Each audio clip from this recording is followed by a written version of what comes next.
Ele só queria representar a fazenda num congresso, mas bastou uma semana na cidade grande ao lado do primo para perceber que o que estava em jogo não era o gado, era o próprio coração. Numa terra onde ninguém o conhecia, ele se viu diante de um sentimento que nunca teve coragem de nomear. E quando percebeu, já não sabia se voltava para casa, ou se finalmente estava chegando nela.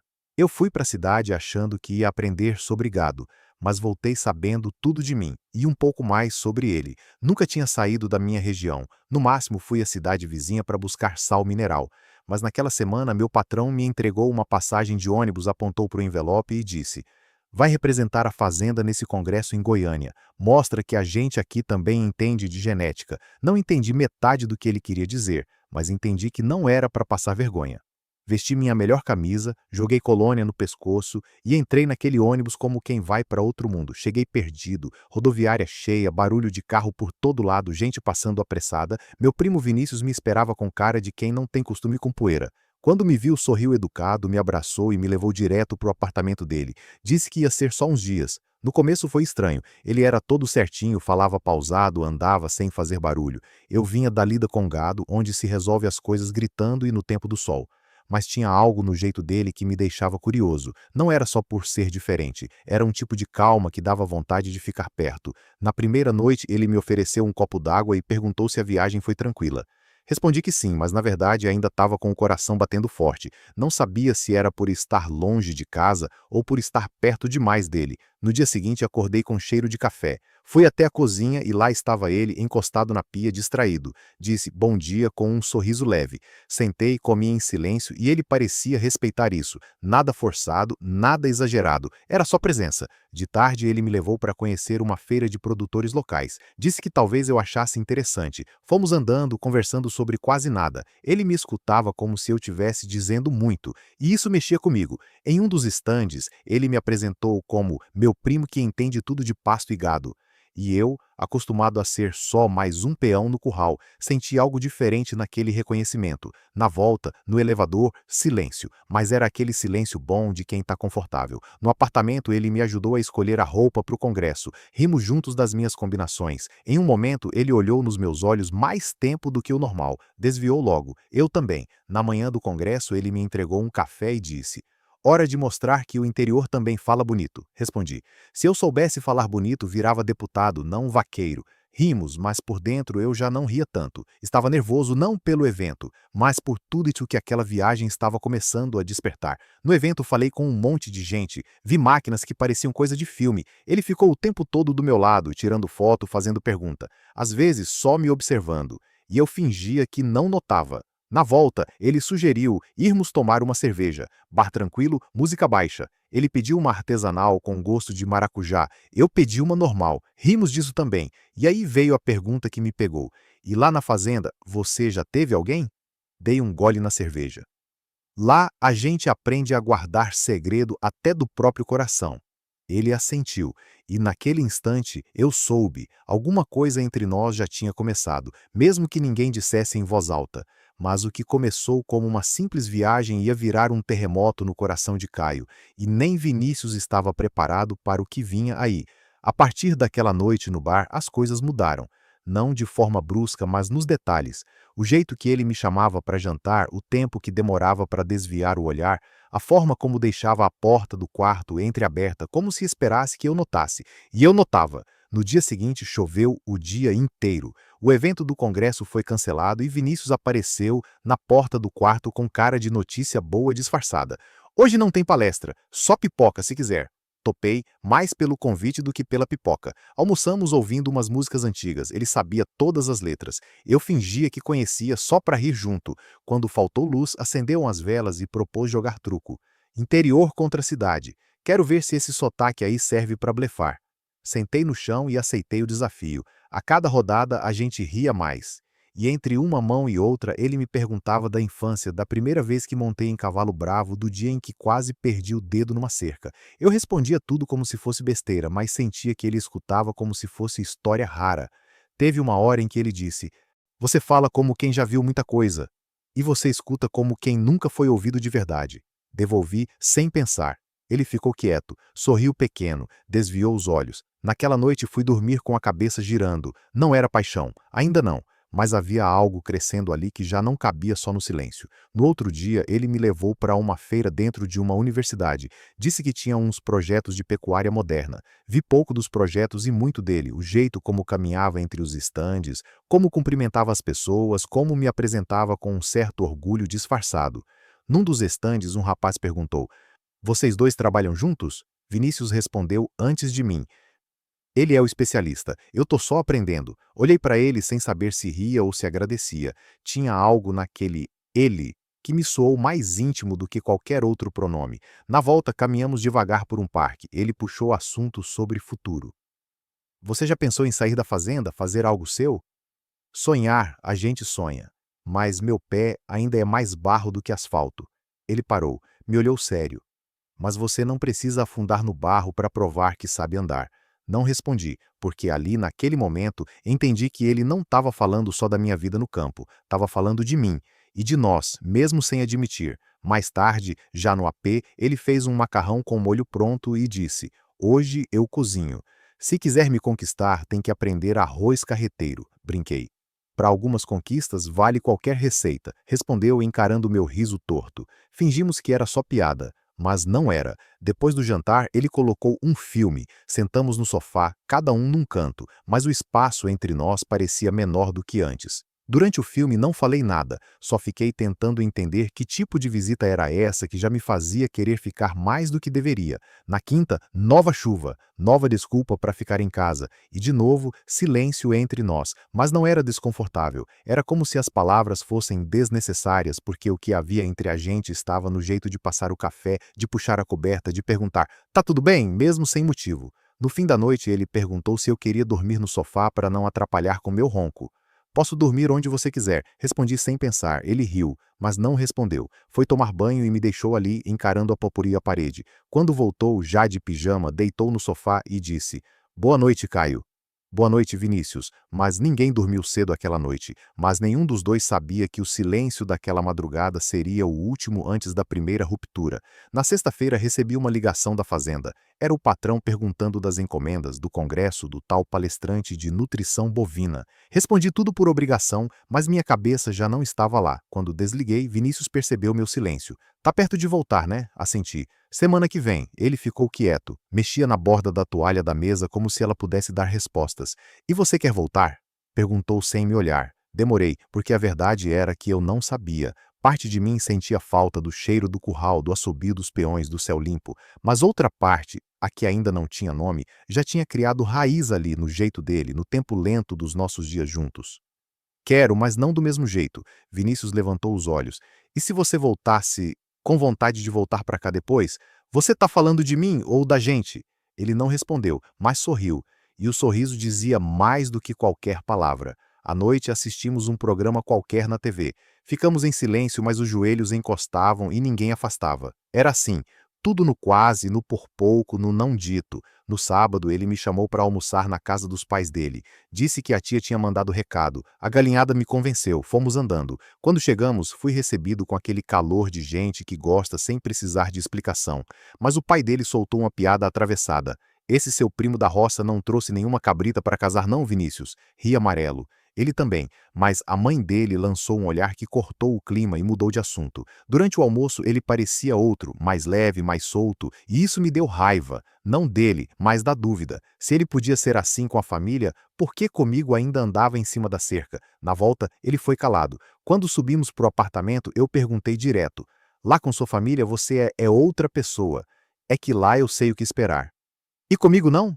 Ele suspirou. "Com você, eu não sei onde isso vai dar." "Eu também não, mas eu tô aqui." Aquela conversa ficou atravessada. Dormimos no mesmo apartamento, mas distantes. No domingo, tomamos café sem graça. E quando ele foi para o quarto, olhei nosso retrato do congresso salvo no meu celular. Aquela imagem de dois sorrisos tranquilos parecia mentira agora. Mais tarde, sentei na varanda e liguei para minha irmã. Falei pouco, mas ela entendeu. "Você se apaixonou?" Perguntou direto. "Não sei." Se não soubesse, nem me ligava. Desliguei pensando no que ela disse. Talvez eu soubesse, talvez sempre soube, só não queria admitir. À noite ele fez janta. Sentamos e comemos quase sem falar, até que ele disse: "Talvez você devesse voltar mesmo." "Talvez. Isso aqui A cidade, eu, pode não ser para você. Você tá tentando me mandar embora? Tô tentando te proteger. Aquela frase bateu como coice de mula. Não precisa me proteger, eu não sou criança. Levantei da mesa, ele ficou. Fui para o quarto e fechei a porta. Deitei com a cabeça fervendo. Não sabia se era tristeza, raiva ou só medo. Medo de ter acreditado que algo que parecia nascer podia crescer. Medo de ter me enganado sozinho. Na segunda, acordei antes dele. Fiz o café, deixei a caneca na pia. Escrevi um bilhete curto. Tô indo resolver umas coisas, volto depois. Andei sem rumo pela cidade. O sol queimava, mas minha cabeça doía mais. Sentei num banco de praça, encostei a cabeça nas mãos. Tentei entender quando tudo começou a desandar. Talvez a culpa fosse minha por ter esperado demais. Talvez fosse dele por não conseguir dar nome ao que a gente vivia. Voltei no fim da tarde. Ele estava no sofá, mexendo no celular. Quando me viu, hesitou. Estava preocupado. Eu precisava pensar. Silêncio. E pensou? Pensei. E percebi que talvez não seja o lugar que me assusta. Então o que é?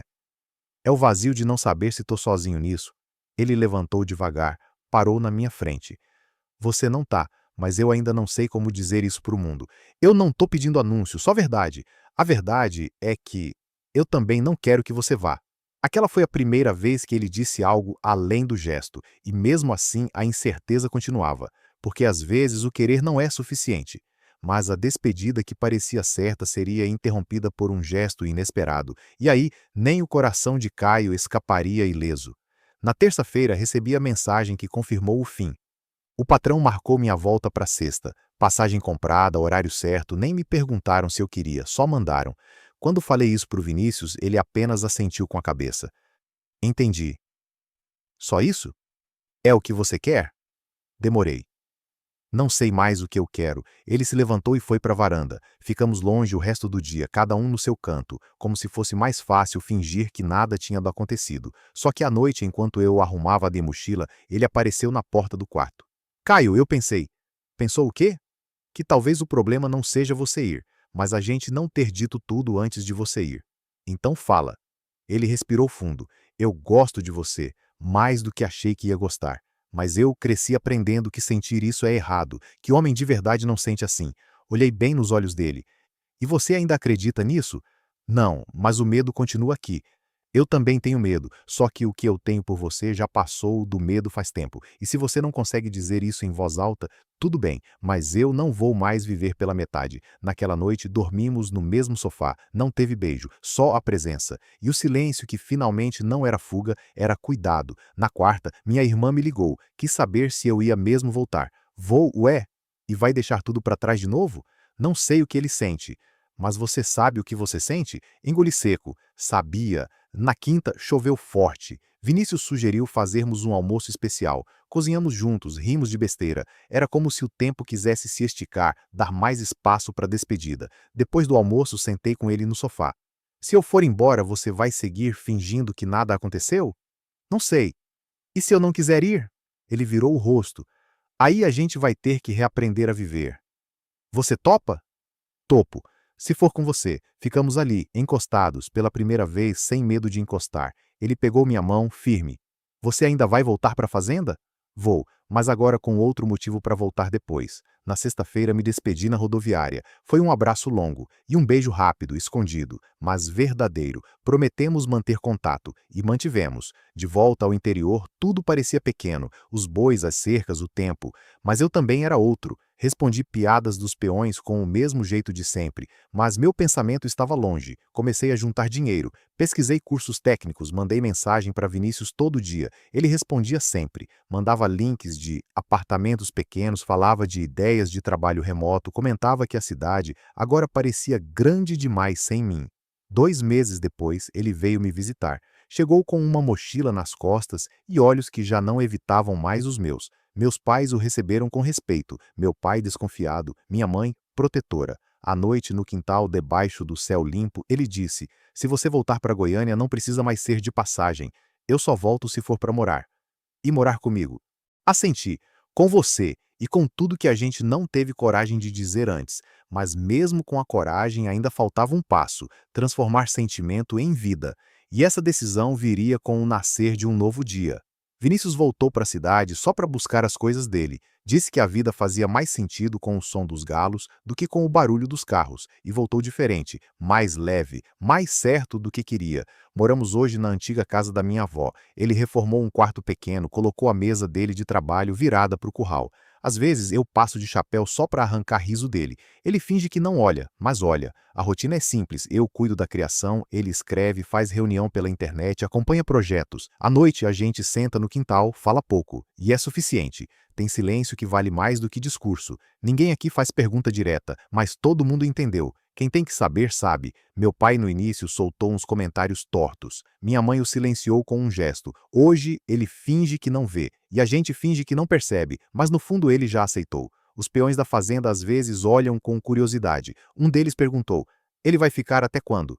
Até onde quiser, respondi. No vilarejo, né, o comentário correu, mas ninguém falou na minha frente. E se falarem, não me tira o sono. Eu aprendi que viver tentando agradar quem nunca vai entender é morrer aos poucos. Vinícius, mesmo vindo da cidade, se adaptou. Já sabe a hora de separar bezerro, entende a diferença entre ração e sal grosso e até aprendeu a gostar de rapadura. Disse que o silêncio daqui ajuda ele a pensar. E eu acredito, a gente não vive se escondendo, mas também não precisa mostrar nada. Nosso amor não é de vitrine, é de gesto, um café passado na hora certa, um recado deixado na mesa, um toque no ombro depois de um dia difícil. Quando ele recebeu um convite para voltar a trabalhar num escritório em Goiânia, eu fiquei calado. Achei que fosse embora. Ele leu meu silêncio como sempre leu. Eu já escolhi onde ficar, e é aqui.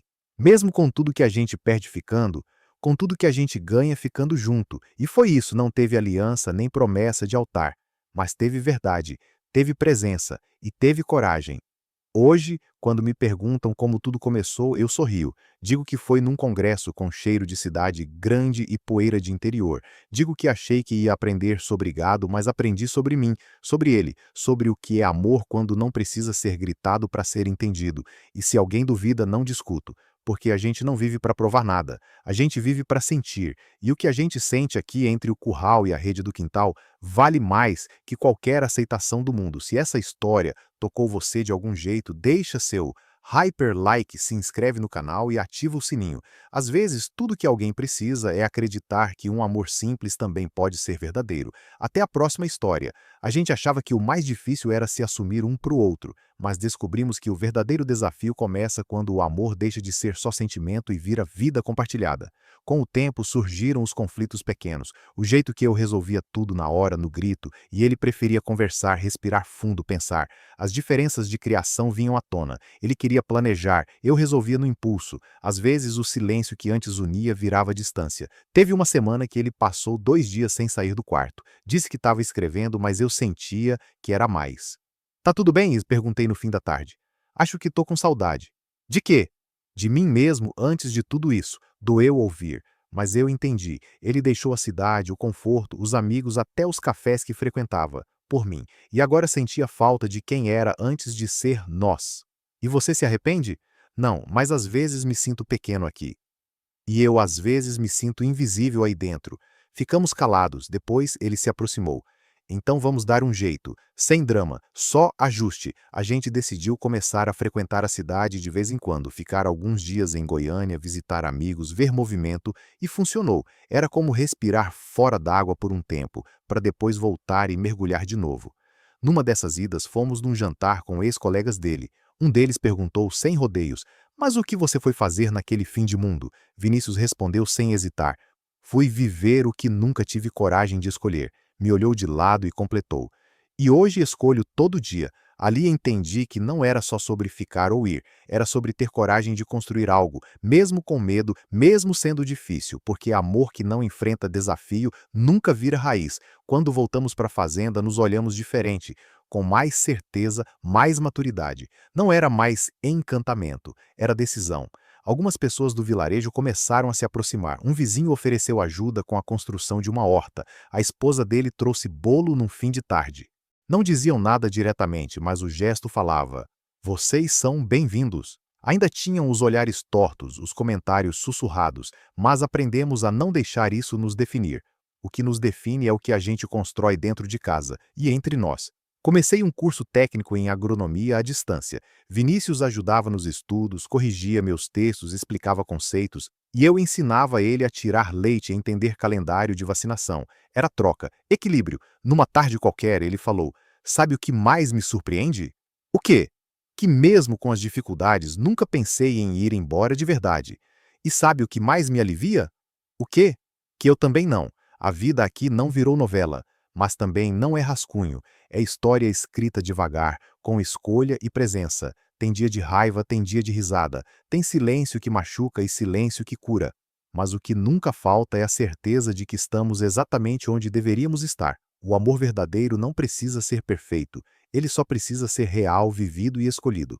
Se essa história tocou seu coração, deixa seu hyper-like, compartilha com alguém que precisa acreditar no amor possível e se inscreve para não perder as próximas histórias. A vida é feita de coragem, e essa aqui é só uma entre tantas. A gente achava que já tinha vencido tudo, o medo, a distância, o silêncio. Mas o que ninguém diz é que o mais difícil não é assumir um amor para si.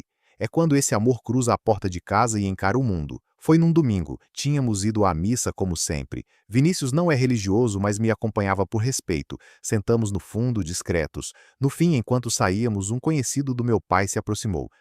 Esse aí é seu ajudante novo? Perguntou com um sorriso malicioso. Respondi seco.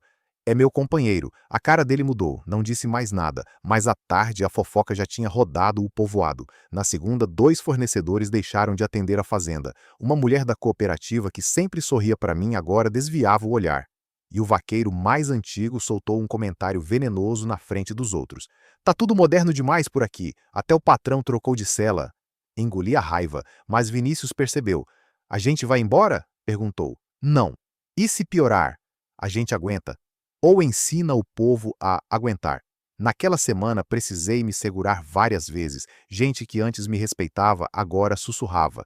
Mas também teve quem se aproximou mais. O senhor que vende frutas passou a conversar com Vinícius como se fossem amigos de infância. Um casal jovem da região convidou a gente para um churrasco.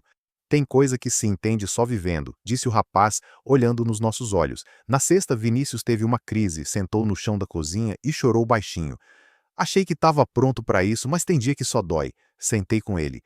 Eu também sinto, mas não me arrependo de nada. Ele respirou fundo. Você acha que vale a pena? Eu acho que a gente é a parte certa de tudo isso. O erro não é nosso. No sábado, resolvemos mudar a estratégia. Em vez de fugir do que somos, resolvemos ocupar os espaços. Vinícius começou a dar oficinas na escola local sobre redação e comunicação. Os alunos adoraram e as mães, que antes nos evitavam, começaram a cumprimentar. Eu organizei com o sindicato um encontro de produtores e levei Vinícius como convidado. Falou bem, mostrou dados, apresentou projetos. No fim, até os mais antigos bateram palma. As semanas seguintes foram mais leves. O povo ainda falava, mas agora falava menos. E quando falavam, falavam sabendo que não estávamos escondidos. Numa manhã de quarta-feira, recebi uma mensagem da cooperativa. Estamos prontos para retomar as entregas, sem desculpa, sem explicação, mas era suficiente. Naquela noite, Vinícius me chamou para o quintal. Você percebe o que a gente fez? Só estamos vivendo. Mas viver aqui já é resistência. E viver com você, para mim, já é vitória. Ficamos em silêncio, dessa vez não por medo, mas por paz. Tem verdades que doem, mas libertam. Tem amores que enfrentam o mundo inteiro em silêncio e mesmo assim vencem. Se essa história te emocionou, deixa seu like, compartilha, comenta e continua com a gente. Às vezes, tudo que alguém precisa é saber que não está sozinho.